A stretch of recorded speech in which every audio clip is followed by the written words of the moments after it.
Interpol set to launch strategy to trace and retrieve illicit financial flows across the globe.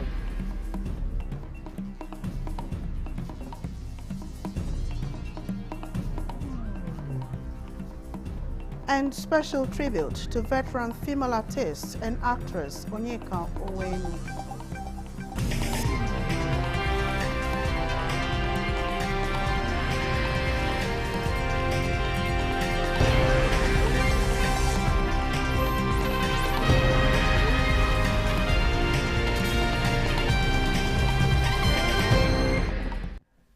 Hello and welcome to the News Desk at 6 on Nta News24. We are live in Abuja. Thank you for joining us. I am Nta Daniels.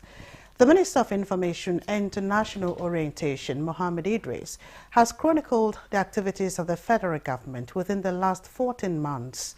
Salihu Gwanara reports. Because of this, these members of the Federal Executive Council are the latest Nigerians that added their voices against the Plan and Bad Governance protest. As critical actors, they supported their position with facts and figures.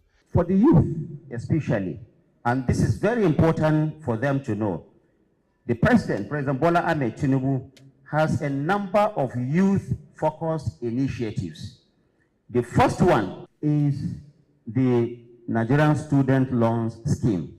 The provision of the Nigerian Student Loan Scheme has a provision to cover 2 million students. There is also the provision of pocket money.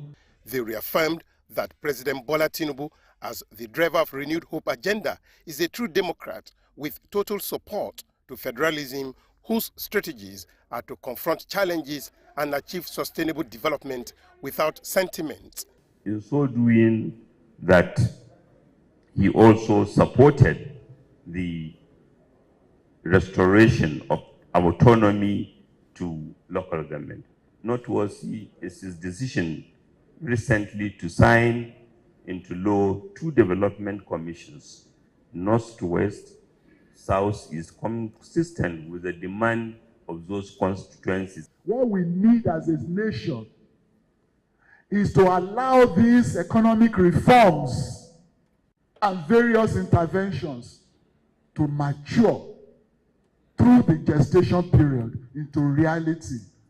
And Nigeria will never be the same again. Nigeria will be put on a solid economic platform for this and future generations. So, Mr. President, in his wisdom, has actually been protesting on behalf of Nigerians by ensuring that these key reforms that we need to put the country back on the path of sustained prosperity is being achieved. Rather than go to the street to protest, they appeal to Nigerians to join forces with leaders at all levels to collectively fast-track the positive reforms towards nation building. In Abuja, Saliu Gwanara, Nta News. The federal government says it is working closely with leadership of the National Assembly to process a bill seeking 30% youth quota in government positions. The Minister of Youth Development, Jamila Bio Ibrahim, stated this at a town hall meeting organized today by the House of Representatives with youth groups towards addressing challenges facing the nation's youth. The Federal Executive Council, under the leadership of President Bola Ahmed Tinubu, in March, approved the 30% youth quota in government. Advancing from the Not Too Young to Run Act, we're advocating for a 30% youth quota in government positions, a policy endorsed by the Federal Executive Council. This initiative aims to ensure that young Nigerians have a substantial role in decision-making processes. We're working with the National Assembly to legislate this quota into an act of parliament. What we're doing in ICM is to train our Nigerian people and give them certificates. Train them so well that they can compete with any labor force in the world and give us the sort of finishing that we are looking for. Be you a mechanic, a plumber, an electrician, tiler, carpenter, whatever you are. When you finish training, and the training is free, we are going to train 20 million of you. We already started the registration, and the training have already begun. That's why we're expanding primary healthcare. More than 8,800 of them reached. More than 2 million Nigerians in the last 1 year access healthcare through the Vulnerable Groups Fund, in addition to the others who are insured. And that's why I'm also happy the Honorable Minister of Youth and our brother is here, helping to now launch the Nigerian Youth Investment Fund that will put money into the hand of young entrepreneurs so that they can run their own business. We represent every Nigerian, young and old. You have elected us to serve you and must trust us to do the job together. On this note, I commit to taking the resolutions of this town hall to President Tinubu along with representatives of the youth organizations. Together, we will ensure that your concerns are addressed and that we build a Nigeria. Your voices matter and we are listening. National Assembly correspondent Nta News24 reports that the town hall meeting is part of efforts by the leadership of the 10th House of Representatives to engage the youth in constructive dialogue while appealing to them against carrying on with the proposed nationwide protests. Nigeria's First Lady, Oluremi Tinubu, has appealed to youths planning to embark on hunger protests in the country to reconsider their position, noting that violent protests at this time has the potential to halt the country's stride towards recovery. She made the appeal on the sidelines of her third quarter meeting of RHI state coordinators in her office. State House correspondent Nta News24 reports. It is the third quarter meeting of RHI state coordinators, and wives of state governors are here to take stock and get updates on the activities and programs of the Renewed Hope initiative in the last quarter. May her gentle soul rest in perfect peace. A minute silence to mourn the passing of the late elegant stallion Onyeka Owenu opened the meeting. Discussions will cover. Then follows the business of the day, with Nigeria's First Lady Oluremi Tinubu reeling out progress made in education, starting with 200 awardees of the Elder Nepal Scholarship, Young Farmers Club in Agriculture, and other key focal areas of interventions. Additionally, RHI will provide 50,000 grant each to 1,000 women petty traders in the 36 states and the FCT to recapitalize existing small businesses and support their growth. The official launch is scheduled for August 22nd, 2024. She disclosed that the winning design in the #OneNigeria fabric has already been identified. We are going to make sure that the fabric is locally made, so it's by Nigerians for Nigerians. Our first production will be about like 200,000, and then 5,000 to the state. Lagos will get 10 and Kano will get 10. So that's what we're looking at, so that we can wear it for October 1st. Nigeria is like the new bride in international community, and the youth have to see that. You know, all those things are very distracting, and I will appeal to them. Be patient, and then don't make life difficult for those who are still having quite a challenging life. Ahead of today's meeting with RHI state coordinators, Nigeria's First Lady had paid an early morning visit to this garden, not to tend it this time around, but to harvest some vegetables, which she later showed off. Like the harvest, she says, federal government initiatives, especially those putting resources directly into the hands of Nigerians, need time to germinate and should be allowed to do so in an atmosphere of peace.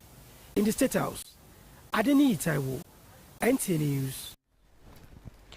And ahead of the planned nationwide protests on August 1st, 2024, guests on Good Morning Nigeria have called on Nigerians to be civil and peaceful in putting forward their agitations to prevent any destructive impact that will affect the stability of the economy and infrastructure of the country.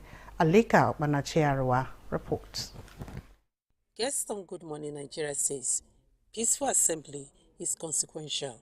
Hence the need for security agencies to guide protesters and not attack them to avoid provocation to violence. They further stressed the need for modern technology to be put in place, like drones, to monitor the activities.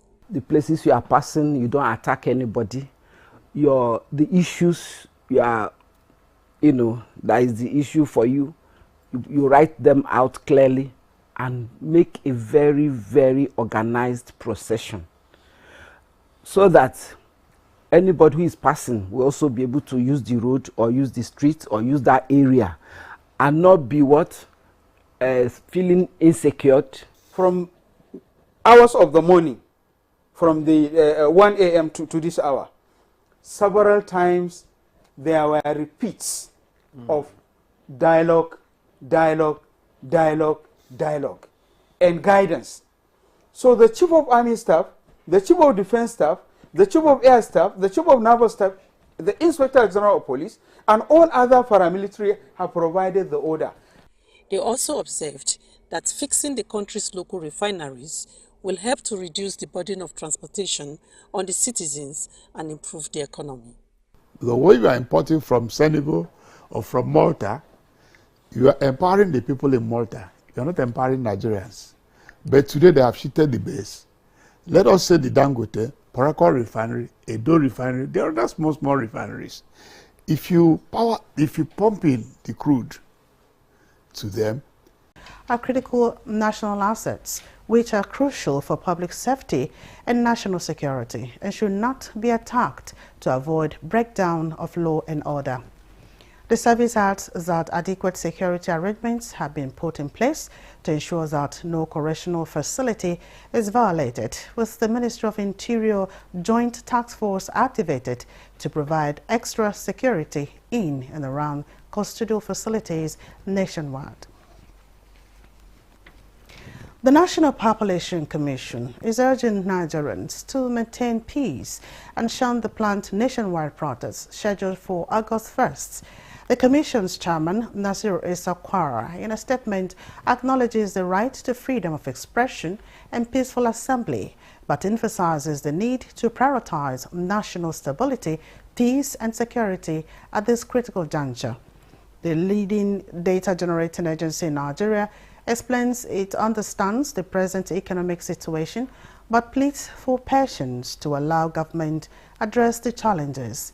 He also assures that the NPC is committed to its mandates of generating reliable and acceptable demographic data for national planning and sustainable development, urging Nigerians to be focused. This is the news desk at 6 on Nta News24. More reports when we return. Nigeria, a land of rich culture and diverse voices, where every voice matters. In times of disagreement, let's choose dialogue over discord. Together, we can find solutions through understanding and respect. Let's build a stronger Nigeria, one conversation at a time. Dialogue, not protest. Unity, not division. Nigeria, united in dialogue.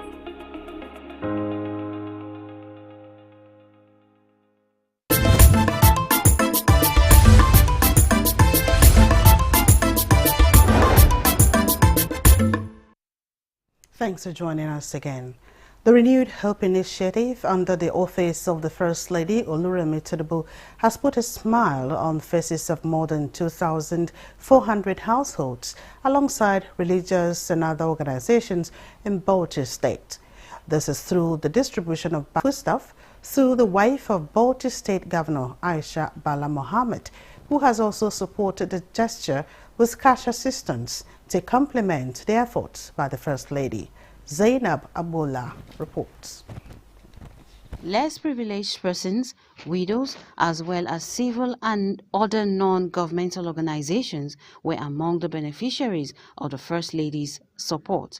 The initiative formed part of the measures taken by the Tinubu administration to cushion the effect of the current economic hardship in the country. The program aimed at enhancing food security, reducing the rising cost of food items, improving the economy, where 20 women from the Bauchi State received 500,000 naira each. The beneficiaries commended the First Lady, Oluremi Tinubu, and wife of Bauchi State Governor, Aisha Bala Muhammad, who supported the food items with 10,000 naira to each of the beneficiaries. And we are praying for the Almighty to bless them with a continued wisdom. May God continue to assist them to redouble their efforts on this work. The Nigeria's First Lady also used the opportunity to call on the need for Nigerians to continue supporting the Tinubu administration towards a successful implementation of its people-oriented policies and programs. In Bauchi, Zainab Agbola, NTA News. Muslim groups in the Federal Capital Territory through Nta Islam under the FCT Imams Initiative have received more than 2,000 bags of 50 kg grain palliative for onward distribution to those in need amongst them. Ibrahim Belugunda reports that the latest intervention is part of government efforts to reach out to those in need. Of more than 2,000 bags of 50 kg grains is the latest intervention by the FCT administration to reach out to those in need so as to cushion the effect of rising food inflation in the country. Receiving the grains, Nta Islam, while handing over to FCT Imams Initiative from the 6th Area Council, enjoined them to ensure the palliative reach the right people so as to provide support to those in need.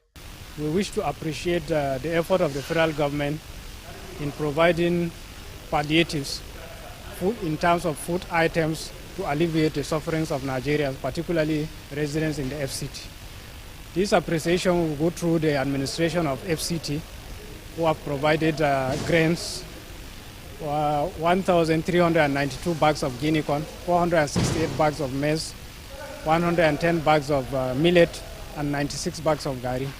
We appreciate the efforts. Guinea corn, maize, gari, and millet was given to them so that they can be able to share to the people, the poor people in the house. The price of item that is higher should come down. That is the aim of the federal government. And we thank the federal government for helping us. It is our wish that government will continue to give its support to those who are less privileged, especially these days. And I think with this type of effort, masses are going to be happy and they will appreciate all the gesture. The chairman FCT Imams Initiative also promised to ensure judicious utilization and distribution of the palliative across the area councils. In Abuja, Ibrahim Belugunda, NTA News. As part of its mission to reposition Nigeria as a global hub for arts, culture and creativity, the Federal Minister of Arts, Culture and the Creative Economy says it has positioned the sector to increase its contribution to GDP to $100 billion by 2030. This was at a pilot launch of the Creative Leap Acceleration Program in Abuja. Ekemini Williams reports. Creative Leap Acceleration Program CLAP is focused on providing comprehensive training, mentorship and resources to young and creative talents. It is designed to establish creative clusters and centers of excellence in all public and private universities across the country that will serve as incubators for new ideas and enterprises.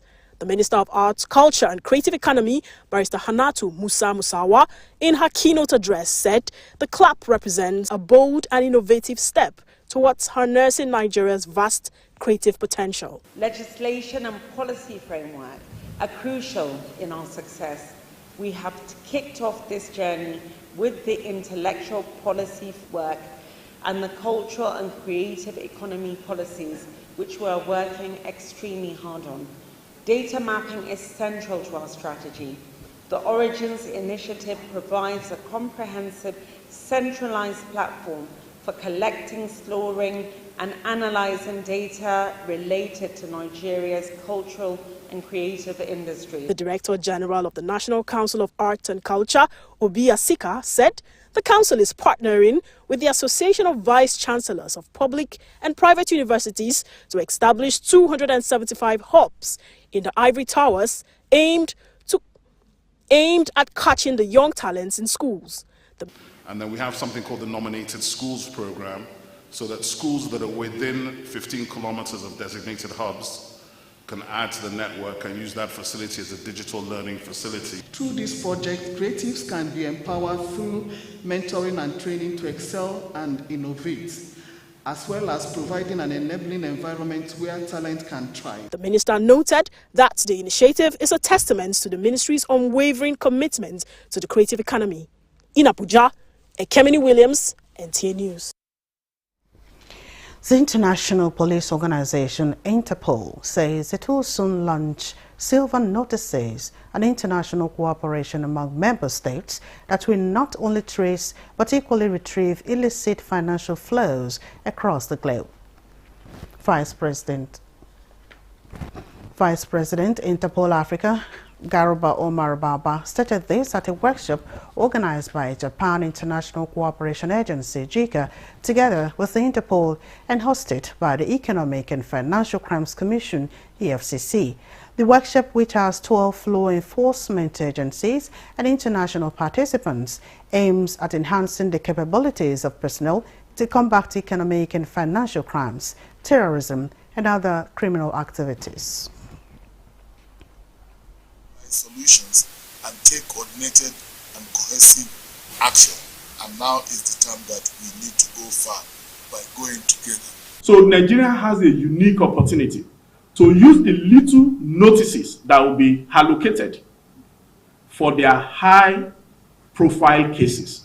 And since all intelligence, anti-corruption, security agencies are well represented directly or indirectly, I would want a situation whereby there will be a collegiality of idea. In our globalized world, financial crime transcends borders and requires international cooperation between law enforcement agencies to combat it.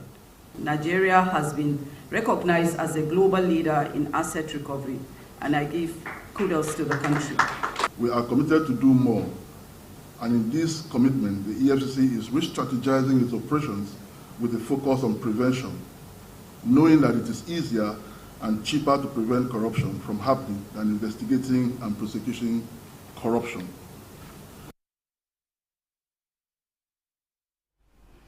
Onyeka Owenu, a US-trained broadcaster, came into prominence in the 80s when she joined the NTA. But beyond her brief stint in the world of broadcasting, Onyeka gradually blossomed into a music artist of excellence with record-breaking tunes to her name, earning her the golden voice and elegant stallion. Onyeka Owenu's prominence and love for the craft was never in question. As she exits at 72, people marvel at a woman who stood elegant, singing up a storm till her last breath. Here is a tribute. Attention to tell you how I feel. It has come to my attention. Singer, songwriter, actor, journalist, politician, activist, and former staff and board member of the Nigerian Television Authority, Onyeka Owenu was a lady of many parts and an enigma in her public and private life. She began her music career in 1981 on returning from her academic sojourn in the United States of America, even while working as a presenter with the NTA. Onyeka released the album titled For the Love of You, an orchestral cover of Johnny Nash's Hold Me Tight, produced by Berkeley Jones, and never looked back afterwards as her brand soared. Her second album, Endless Life, produced by Sonny Okosun, included another cover, the Everly Brothers' Walk Right Back album, and won her many accolades. Onyeka went on to release monster hits such as One Love, You and I, which has become evergreen wedding song favorites. By 1988, she had become the dominant female singer on the Nigerian scene with her sultry voice, compositions, and compelling stage performances. She went on to release the epic album Dancing in the Sun in collaboration with Afro Juju maestro King Sunny Ade, which had 3 tracks: Choices, Madolu, and Wait For Me, promoting the value in family planning.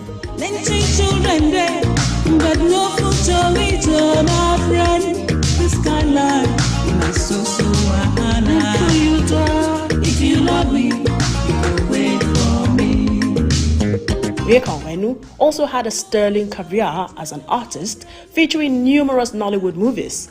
In 2006, she won the Africa Movie Academy Award for Best Actress in a Supporting Role for her performance in the movie Widow's Cut. She was also nominated that same year for Africa Movie Academy Award for Best Actress in a Leading Role in the movie Rising Moon. She went on to become a politician and held public office as Director General of the National Center for Women Development. As the nation and music industry come to terms with her passage, the tributes pour in for the lady that came to be addressed as the elegant stallion, including from the DG of the Mariam Babangida National Center for Women Development, Asabe Vilita Bashir. It is with profound sadness and a deep sense of loss that we have received the news of the passing away of one of our own, the former DG, Director General, at the Mariam Babangida National Center for Women Development, and Nigeria's musical icon, Lady Onyeka Owenu.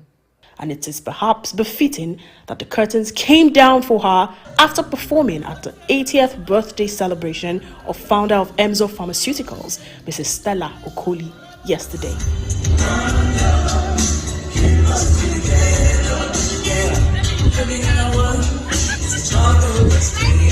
May her soul rest in peace.